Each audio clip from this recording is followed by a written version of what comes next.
I want to have a discussion with RPGs that have romance mechanics, especially with ones that are kind of like mainline stream.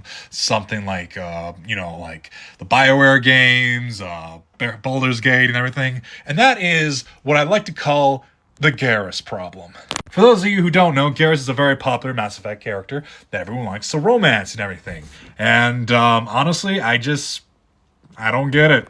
I just don't get it. And what I mean by this is that everybody, well, not everybody, but the loudest people in the fandom of said game of RPG that has romance mechanics likes to popular ship the character, their main character, their playable character, with said popular character, like Garrus. It has happened with, like, Solus from Dragon Age, which I feel like Solus is a better romance than Garrus. That's right, you Garrus girlies. You can fight me on that one. Fight me 1v1. I believe Egg Boy is better than Garrus. And it's also happened with, like, Astarion in Baldur's Gate, which everyone's like, Astarion, ah! And then you have, like, the really crazy people that's like, Ascend Astarion, yes! Give me that dark romance! Give me that evil dark romance! Back on topic, though, but I feel like all these loud voices always cover up all the other interesting romances that are available in these said games. Like, personally, I think that Thane from Mass Effect is probably, like, the coolest romance out there.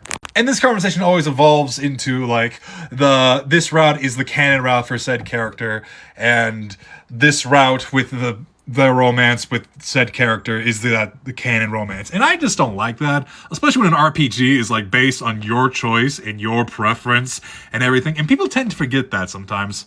Again, variety is the flavor of life. It's going to keep your mojo going and not get you like bland stuff every single time and everything. So, And I can understand why people like these said characters in their video games for romance options, because they're popular. They're very well written. They have to be well written if they aren't popular. But I feel like sometimes we let the popularity of like one character's romance get in the way of like other interesting and diverse like romance options and stuff. And sometimes I feel like, especially with like streaming and everything, people will just kind of like shove their preference in your face and be kind of like, you have to romance this character, romance this character, romance this character right now. And that feels a little bit like, yeah, kind of like that. Like, let's romance people who we want to romance and everything, not just because they're popular. I'm not saying that any of these popular romance options are bad choices, except for Ascend Astarion, because why the fuck would you do that? But I am saying that it's just let people choose their romances, okay? So yeah, that's just my thought. So yeah, love and peace. E.